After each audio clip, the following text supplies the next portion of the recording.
नमस्कार दोस्तों, मेरा नाम विशाल है और आप देख रहे हैं हमारा चैनल प्यासी आत्मा, जहां हम लेकर आते हैं वो डरावनी कहानियां जिनमें चीख नहीं गूंजती, क्योंकि अक्सर डर इतना गहरा होता है कि इंसान बोल ही नहीं पाता। आज की कहानी राघव की है, जो एक ट्रैक्टर ड्राइवर हैं, और ये कहानी राघव के जुबानी ही सुनेंगे। राघव ने इस कहानी को हमें भेजते हुए सिर्फ एक लाइन लिखी थी, भाई उस रात मैंने सिर्फ रास्ता नहीं खोया था, मैंने खुद को खो दिया था। उस रात राघव को एक मिट्टी से भरी ट्रॉली एक गांव से दूसरे गांव पहुंचानी थी, लेकिन जब वो निकला तो सब कुछ सामान्य था। पर जब आधा घंटा गुजर गया और वो हर बार उसी मोड़ पर लौट आता जहां से चला था, तब उसे समझ आया रास्ता नहीं घूम रहा था, कोई उसे घुमा रहा था। और उसका कोई चेहरा नहीं था, सिर्फ एक साया था जो हर बार पीछे बैठा होता लेकिन दिखाई नहीं देता।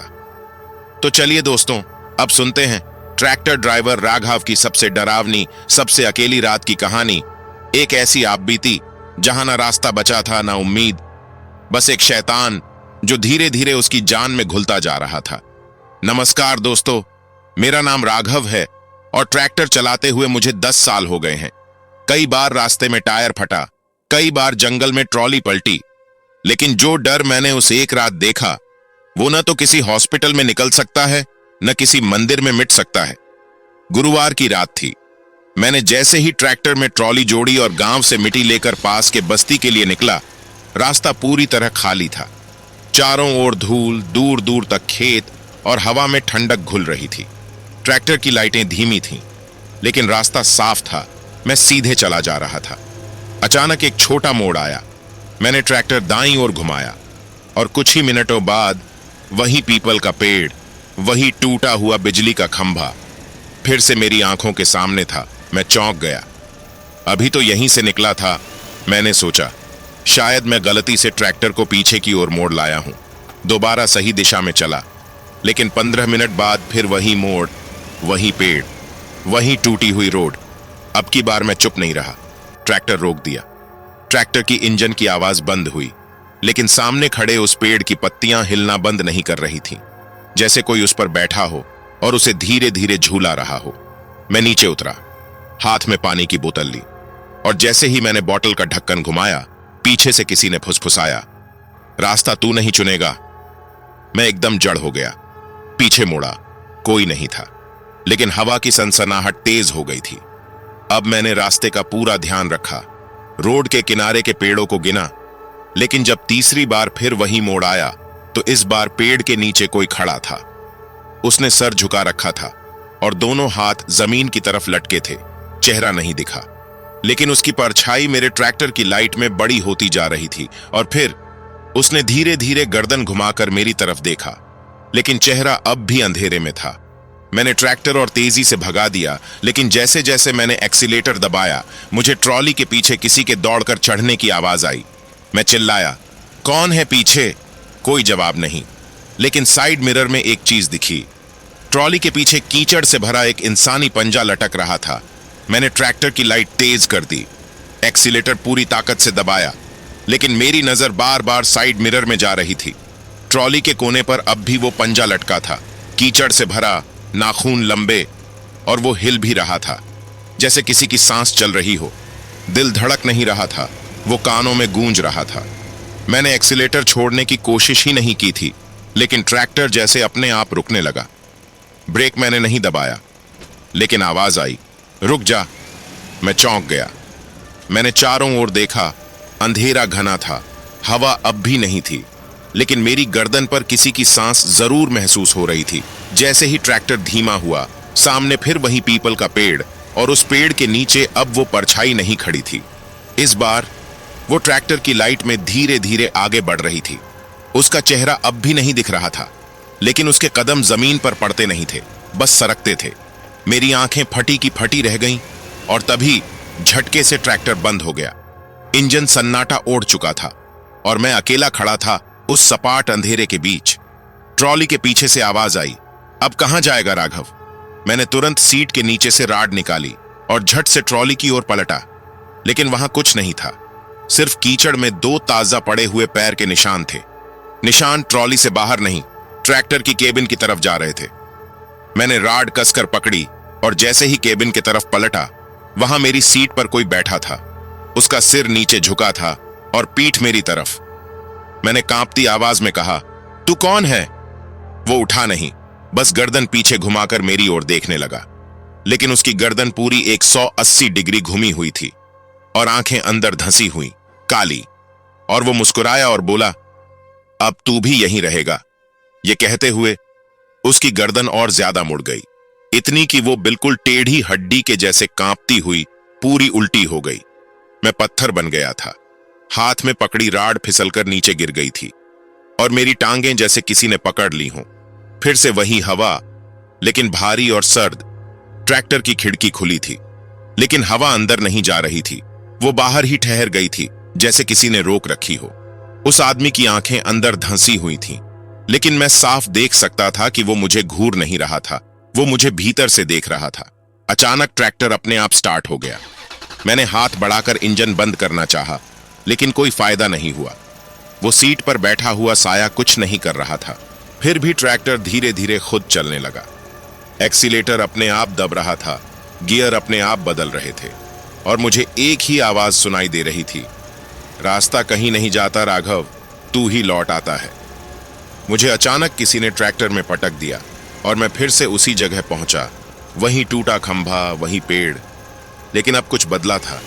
इस बार सड़क नहीं थी, सिर्फ कीचड़ भरा रास्ता था। ट्रैक्टर उसी में धीरे धीरे घुसने लगा और जैसे ही पहला पहिया कीचड़ में उतरा, साइड मिरर में एक और चेहरा दिखा। यह चेहरा भी इंसान का नहीं था। उसका माथा गायब था, सिर्फ 2 गहरी आंखें और एक फटा हुआ मुंह। वो मुंह हिला नहीं रहा था, लेकिन उसमें से एक और आवाज निकली, तेरा नाम काटा जा चुका है राघव। मेरी उंगलियां सुन्न हो चुकी थीं, सांसें भारी और छाती पर जैसे किसी ने बैठकर जोर से दबा दिया हो। सीट पर बैठा वो साया अब गायब था, लेकिन उसके नाखून मेरे कंधे पर महसूस हो रहे थे। मैं अकेला नहीं था, लेकिन अकेला महसूस कर रहा था। तभी ट्रैक्टर की हेडलाइट अचानक बंद हो गई। चारों ओर घुप अंधेरा और अंधेरे के बीच से एक औरत की धीमी हंसी गूंजने लगी। मैं चिल्लाया, कौन है? क्या चाहता है मुझसे? अंधेरे से आवाज आई, कुछ नहीं, बस तेरा ट्रैक्टर चाहिए, और तू भी। ये कहते ही अंधेरे में वो औरत जैसी हंसी फिर से गूंजने लगी, लेकिन अब वो हंसी एक जगह से नहीं, चारों तरफ से आ रही थी। मैं वहीं बैठा था, ट्रैक्टर की लाइट बंद, इंजन बंद, और मैं ठंड में भी पसीने से भीगा हुआ। मेरे होंठ सूख चुके थे और आंखें खुली थीं, लेकिन दिख कुछ नहीं रहा था। पता नहीं कितनी देर मैं बेसुध बैठा रहा, शायद मिनट, शायद घंटे। लेकिन जब होश आया तो ट्रैक्टर वहीं खड़ा था, उसी जगह, उसी पेड़ के पास। क्या मैं हिला ही नहीं, या फिर मैंने बहुत कुछ देख लिया था जो याद नहीं रहा? तभी मुझे अपने कंधे पर किसी का हाथ महसूस हुआ। मैंने झटके से पीछे देखा, कोई नहीं था, लेकिन सीट के ठीक पीछे जैसे किसी ने कीचड़ से लिखा हो, अब रास्ता तू ही है। बिना चाबी घुमाए इंजन फिर चालू हो गया। एक्सीलेटर अपने आप दबने लगा और सामने की सड़क पर अब एक काला रास्ता खुल रहा था, जो पहले कभी वहां नहीं था। यह रास्ता सीधा नहीं था, यह सांप की तरह लहराता हुआ था और उसके दोनों ओर कटी हुई झाड़ियों पर इंसानी बाल लटक रहे थे। साइड मिरर में वो परछाई फिर से दिखी। पीछे कोई चल रहा था, मेरे ट्रैक्टर के साथ साथ। उसके पांव जमीन को छू नहीं रहे थे, लेकिन हर कदम पर जमीन में पंजे के निशान बनते जा रहे थे। उसके हाथ में एक रस्सी थी और उस रस्सी के एक छोर पर मेरा नाम लिखा हुआ लकड़ी का पट्टा बंधा था। मैं चिल्लाना चाहता था, लेकिन मुंह से आवाज नहीं निकली। दिल जोर जोर से धड़क नहीं रहा था, अब वो धड़कन नहीं, हथौड़े जैसे वार लग रहे थे। ट्रैक्टर अचानक एक जगह रुक गया और सामने दिखा एक टूटा हुआ दरवाजा। उस दरवाजे पर लिखा था, यहां जो आता है वापस नहीं जाता। जैसे ही मैंने उतरने की कोशिश की, ट्रॉली के अंदर से लोहे रगड़ने की आवाज आई। मैंने झांका, ट्रॉली की मिट्टी में किसी ने एक पूरा चेहरा बना दिया था, बिल्कुल वैसा ही चेहरा जैसा मेरा है। और उस मिट्टी के चेहरे की आंखें मुझसे टकरा रही थीं और मुंह से निकल रहा था, अब कोई राघव नहीं, अब सिर्फ रास्ता है। ट्रॉली में वो मिट्टी का चेहरा एक एक सेकंड में और ज्यादा साफ होता जा रहा था। आंखें, नाक, कान, और फिर वो मुस्कुराया। वैसी ही मुस्कुराहट जैसे मैं करता था जब डर छिपाने की कोशिश करता था। लेकिन अब डर छिप नहीं रहा था, डर अब मैं खुद बन गया था। मिट्टी में वो चेहरा बोलने लगा। मैंने आंखें मसल लीं, सोचा कोई वहम होगा, लेकिन वो चेहरा बोला, कहां जाएगा राघव? अब रास्ता तू ही है, तू ही ट्रॉली, तू ही गाड़ी और तू ही लाश। मैंने जोर से चीख मारी, बंद कर ये सब। तभी ट्रॉली के नीचे से लोहे की चैन खींचने की आवाज आई, जैसे कोई जमीन के नीचे दबा शरीर बाहर आना चाह रहा हो। ट्रैक्टर फिर खुद चल पड़ा। मैंने ब्रेक पकड़ा, लेकिन बेकार था। ट्रैक्टर खुद चल रहा था और अब वो उसी रास्ते पर था जिसे मैंने कभी देखा ही नहीं था। अब सड़क नहीं थी, बल्कि सिर्फ कीचड़, टूटे हड्डियां और रेंगती परछाइयां। हर 2 कदम पर कोई साया दिखाई देता और जैसे ही मैं देखता वो गायब हो जाता। हवा में किसी की सांसें नाम लेकर पुकारती थीं। ट्रैक्टर के शीशे पर नमी जमा हो चुकी थी, लेकिन उस नमी पर किसी ने उंगली से लिखा था राघव, और वो नाम बार बार मिट जाता, फिर अपने आप लिखा जाता। और तभी मेरे कान के बिल्कुल पास से किसी ने धीरे से कहा, तू अब बस नाम है, आत्मा तो कब की निकल चुकी। फिर से वही चेहरा दिखा, लेकिन अब ट्रॉली में नहीं। मैंने एक बार फिर पीछे झांका। ट्रॉली खाली थी, लेकिन साइड मिरर में देखा, वो चेहरा अब ट्रैक्टर की साइड मिरर में था और उसकी आंखों से खून नहीं, कीचड़ बह रहा था। अचानक ट्रैक्टर एक झटके से रुक गया। सामने देखा तो जमीन धीरे धीरे धंस रही थी और उसी में से इंसानी हाथ बाहर निकल रहे थे। कोई जोर जोर से गा रहा था, जो इस रास्ते में आया उसका नाम मिट गया। मेरी सांसें अब तेज नहीं, बिल्कुल बंद होने लगी थीं। और तभी ट्रैक्टर की हेडलाइट अपने आप ऑन हुई। ट्रैक्टर की हेडलाइट जैसे ही जली, सामने वो शैतान खड़ा था, गर्दन उल्टी, चेहरा अधजला और हाथ में खून से सनी कुल्हाड़ी लिए। मैं वहीं बैठा रहा, सांस लेना जैसे भूल चुका था।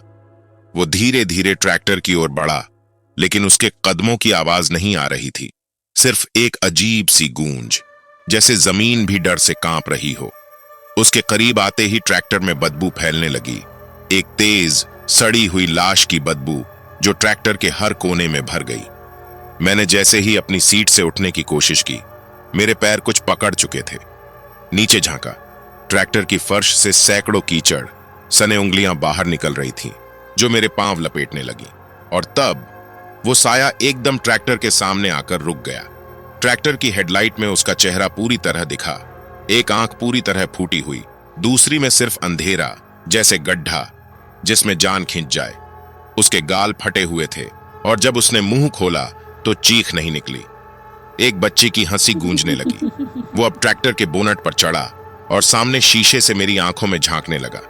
शीशे पर उसके नाखूनों की रगड़ की आवाज हो रही थी और फिर उसने अपनी उंगली से शीशे पर लिखा, अब तू मेरा है राघव।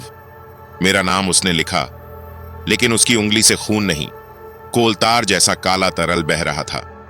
पीछे ट्रॉली जोर जोर से हिलने लगी, अंदर से आवाजें आ रही थीं, राघव भाग, ये वही है जिसने हमें भी यहीं रोका था। मैंने पीछे देखा, ट्रॉली की मिट्टी फट रही थी और उसमें से हड्डियां, हाथ और अधकटे चेहरे बाहर आ रहे थे। सबकी एक ही आंख थी और सबकी आंख में राघव लिखा था। वो कुल्हाड़ी उठाकर कूद पड़ा। अब वो शीशा तोड़कर ट्रैक्टर के अंदर घुस आया। मैंने राड उठाई, लेकिन हाथ कांप रहे थे। वो मेरी ओर झपटा, लेकिन ठीक उसी वक्त ट्रॉली के अंदर से किसी ने जोर से चिल्लाया, अब बस।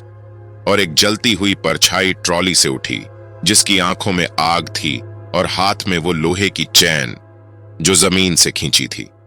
वो जली हुई आत्मा उस शैतानी साए पर टूट पड़ी और दोनों ट्रैक्टर के सामने लड़ने लगे। चीखें, टक्कर, लोहे की आवाजें। ट्रैक्टर के सामने धुएं और धूल के बीच 2 साए भिड़ रहे थे। वो अधजला शैतान जिसकी गर्दन उल्टी थी और दूसरी तरफ वो जली हुई परछाई जिसकी आंखें जल रही थीं और हाथ में लोहे की चैन। दोनों के टकराने से उठती आवाजें इंसानी नहीं थीं, वो जानवरों जैसी गूंजती थीं, जैसे कोई रूहें एक दूसरे को फाड़ रही हों।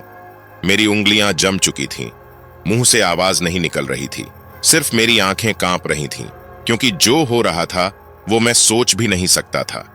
तभी ट्रॉली की मिट्टी दोबारा हिलने लगी और उसमें से एक पुरानी लोहे की तिजोरी बाहर निकली। उस तिजोरी पर मेरा नाम था और लिखा था राघव, साल 2001। मैंने कांपते हाथों से उसका ढक्कन उठाया और अंदर एक पुराना लोहा जला हुआ ट्रैक्टर का नंबर प्लेट, एक टूटी हुई चप्पल और एक बच्ची की गुड़ियां पड़ी थी। तभी पीछे से किसी ने मेरे कान में फुसफुसाया, यही तो तेरा कर्ज है। कुल्हाड़ी वाला साया लड़ते लड़ते रुक गया और एकदम मेरी ओर देखने लगा। पहली बार उसकी गर्दन धीरे धीरे सीधी होने लगी और उसका चेहरा जैसे मेरे चेहरे से मिलता जुलता बन रहा था। वो बोला, राघव, अब तू बच नहीं सकता।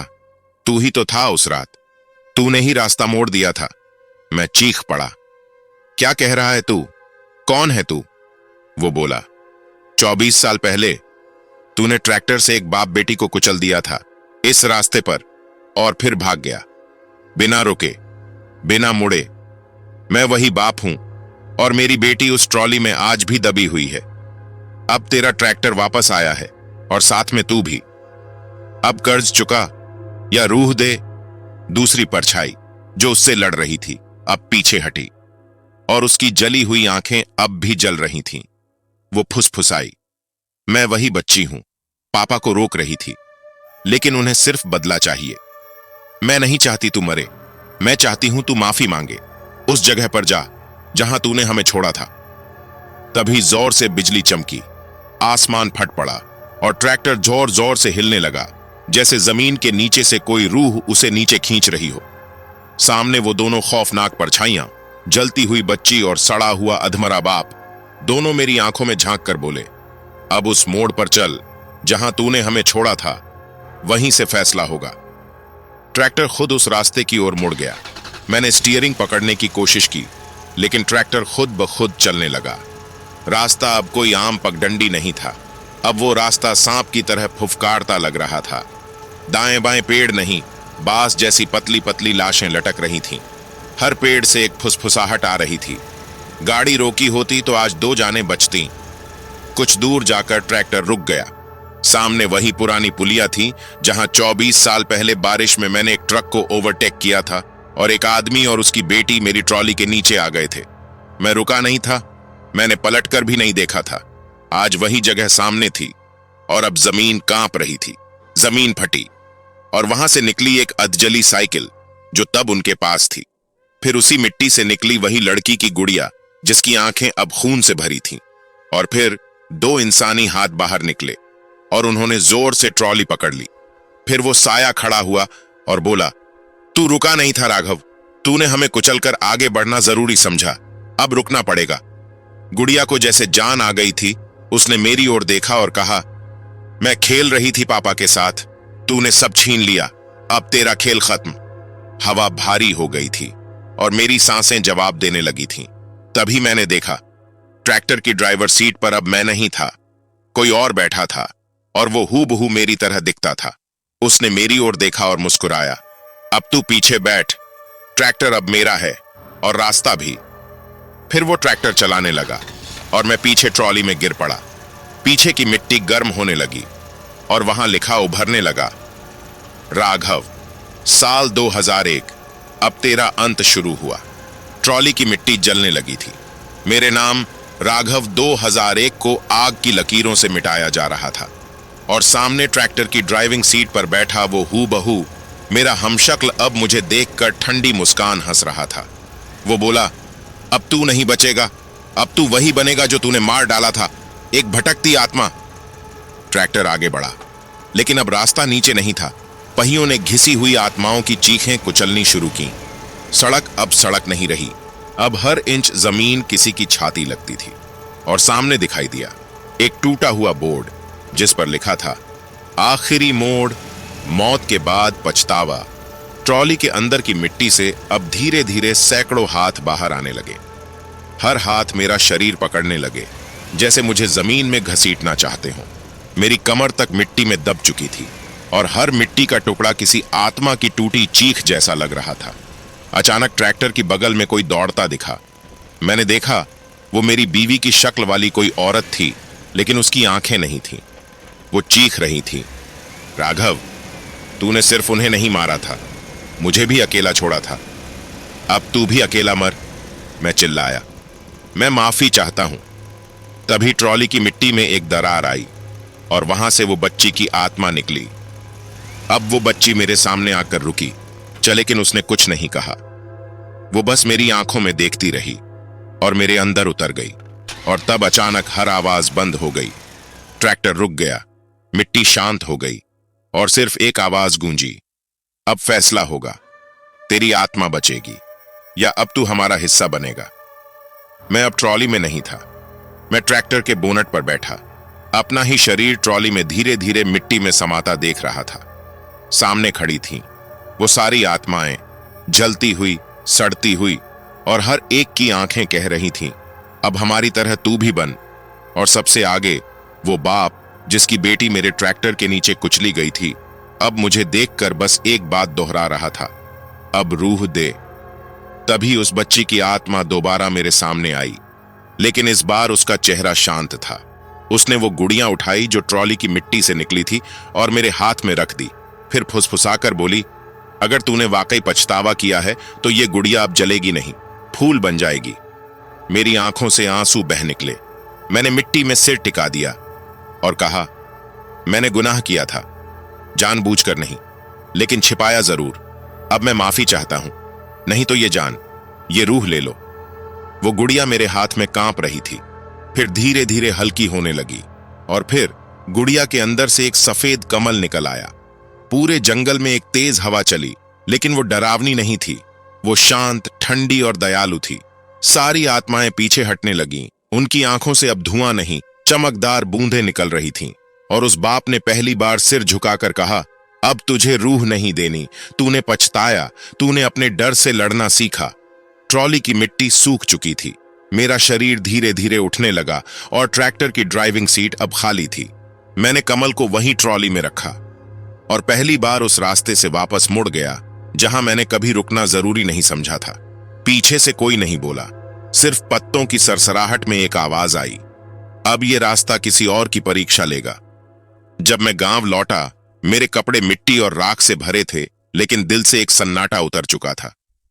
मैंने ट्रैक्टर को वहीं खड़ा किया और कभी पीछे मुड़कर उस रास्ते की ओर नहीं देखा, क्योंकि अब जान चुका था कुछ रास्ते कभी नहीं बदलते, लेकिन अगर दिल बदल जाए तो रास्ता खुद माफ कर देता है। तो दोस्तों, कभी आपने सोचा है कि जो रास्ता आप रोज चल रहे हैं, क्या वो सिर्फ मिट्टी और पत्थर से बना है, या उसमें किसी का दबा हुआ पछतावा, किसी की घुटी हुई चीख, किसी की मरी हुई रूह भी बसी है? राघव भी यही समझता था कि वो बस एक ट्रैक्टर चलाता है, रोज ईंट मिट्टी ढोता है, लेकिन उसे क्या पता था कि एक दिन वही ट्रैक्टर उसे अपने गुनाहों की ट्रॉली में बांधकर नर्क के रास्ते ले जाएगा। उसने सोचा था वक्त सब कुछ मिटा देता है, लेकिन वक्त सिर्फ मिट्टी को सुखाता है, रूहों की चीत्कारें नहीं। और जब इंसान अपना गुनाह खुद भूल जाता है, तब रास्ता उसे दोबारा वहीं लाकर पटकता है जहां से उसने भागना शुरू किया था। राघव तो बच गया, लेकिन अब सवाल यह है, आप जिस रास्ते से रोज निकलते हैं, कहीं वहां भी किसी का अधूरा बदला बाकी तो नहीं?